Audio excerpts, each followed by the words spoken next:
Bueno, lo hicimos de nuevo. Aquí en este programa, hace un mes dijimos que quien tenía mayores probabilidades de ganar las elecciones en Brasil era Luis Ignacio Lula da Silva, y así fue. Pero también lo hicimos con las elecciones en Francia, donde ganó Macron, lo hicimos también con las elecciones en Chile, donde ganó Gabriel Boric, lo hicimos también con las elecciones en Colombia, donde ganó Gustavo Petro. Pero en nuestras predicciones no hicimos ciencia de la NASA, fue simplemente un análisis lógico. Cuando tú tienes las sociedades polarizadas, como en estos casos, bueno, si se va a una segunda vuelta, quien tiene mayores probabilidades de ganar es quien puede sumar a su proyecto a los que no votaron por él en la primera vuelta. Y para todos estos casos, los que han tenido posiciones de centro han sido los que resultaron con esta mayor capacidad. En el caso de Gabriel Boric, que era de extrema izquierda, pero su contrincante Kast en Chile era de extrema derecha, en ese caso, que los dos eran de los extremos, cuando pasaron a segunda vuelta, ambos intentaron asumir discursos moderados. Pero yo dije aquí en este programa que Gabriel Boric, a pesar de ser extrema izquierda, tenía un discurso moderado o podía asumir un discurso moderado creíble entre la gente. Para los líderes de extrema derecha esto es un poquito complicado. En el caso de Jair Bolsonaro, el actual presidente de Brasil, este hombre que tiene un discurso xenófobo, autoritario, este tipo habla con romanticismo sobre la época de dictadura en Brasil. Este tipo que ha sido acusado hasta de misógino. Este tipo obtuvo el 49% de los votos. Lula ganó fue con un 50.9%. O sea, la diferencia en votos entre estos dos señores es de 2 millones de votos. Lula sacó algo más de 60 millones de votos y Jair Bolsonaro alcanzó algo más de 48 millones de votos. Y esto no puede subestimarse. La gran sorpresa de este certamen, así como lo fue en la primera vuelta, que a Jair Bolsonaro, la mayoría de las encuestas le daban por debajo de un 40%, pero este tipo sacó más de un 43%. Ahora, en la segunda vuelta, las encuestas se cuidaron más y le daban a Lula más o menos un margen de 5%, pero no fue así. El margen fue de menos de 2 puntos porcentuales. Porque una persona, o hagámonos la pregunta, ¿por qué una persona como Jair Bolsonaro, que tiene un discurso xenófobo, autoritario, un discurso hasta racista, cómo una persona así estuvo a punto de reelegirse? Y la explicación está en que precisamente, como decía, cuando la sociedad está polarizada, la gente tiende a buscar ese candidato que, aunque no represente todo lo que crea, sí represente por lo menos una parte de lo que crea.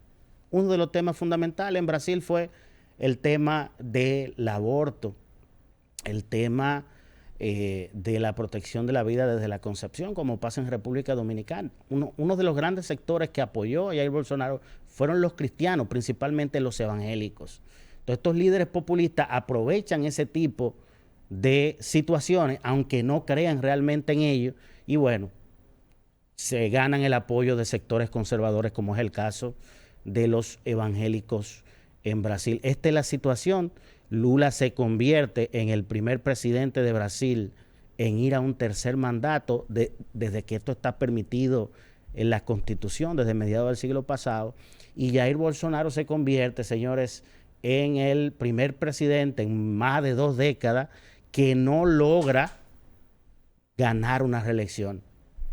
Los retos son importantes. El impacto de la pandemia del COVID en Brasil ha sido brutal, como lo ha sido en todos los países de Latinoamérica. Así que esto evidentemente afectó al mandatario Jair Bolsonaro, el cual no ha dicho nada desde las elecciones este fin de semana en Brasil. No ha dicho nada. Analistas se muestran hasta preocupados porque este hombre había cuestionado el sistema electoral brasileño.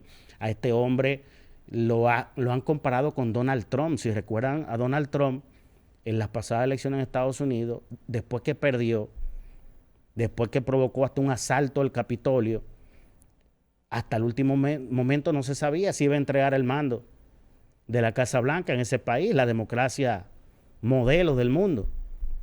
No se sabía, incluso el tema de la transición, los equipos de transición, hubo confusión porque no arrancaban los funcionarios del gobierno con el equipo de transición de Joe Biden.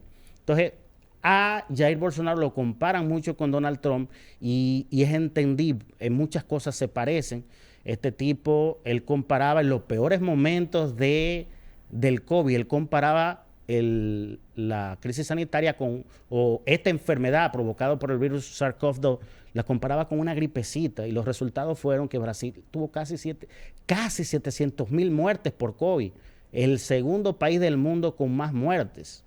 Ahora, yo entiendo que Lula da Silva con humildad tiene que ver estos resultados que algunos plantean que dividen a la sociedad brasileña. Él tiene que ver estos resultados con humildad y entender, y de hecho creo que lo está haciendo porque tuiteó en su cuenta de Twitter que él no va a gobernar solo para los 60 millones que votaron por él. Él va a gobernar por los más de 200 millones de brasileños. Pero con humildad él tiene que ver los resultados de esas elecciones para ver cómo verdaderamente va a unificar esa sociedad brasileña. Tiene que hacerlo con humildad. Es una oportunidad de oro para Lula da Silva. Ustedes saben que él estuvo preso casi 2 años porque lo procesaron ilegalmente y lo apresaron. El juez Sergio Moro, el otrora héroe de la persecución de la corrupción, precisamente para que no llegara al poder, fue que metieron preso a Lula, lo procesaron. Todavía Lula tiene casos pendientes de todos estos temas de Lavajato, de Brecht y demás, pero él tiene una oportunidad de oro para reivindicarse. Aquí muchos siguen acusando a Lula de corrupción. El problema con la corrupción no es que usted crea que él es corrupto, es que tiene que probarse. Y para el caso de Lula lo que se demostró fue que violaron la ley para meterlo preso y por eso la alta corte en Brasil anuló su sentencia y este obrero, que también fue limpiabotas o lustrabotas, como le dicen en algunos países, este obrero vuelve a ser presidente. Las expectativas sobre lo que él pudiera hacer son muy altas. Yo creo que es el mayor enemigo de Lula.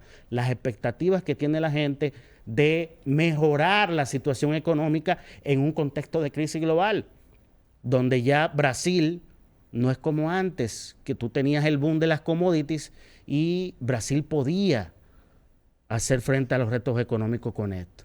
Así que ahí está la situación en Brasil. Le deseamos lo mejor a esta, la más grande nación de Latinoamérica.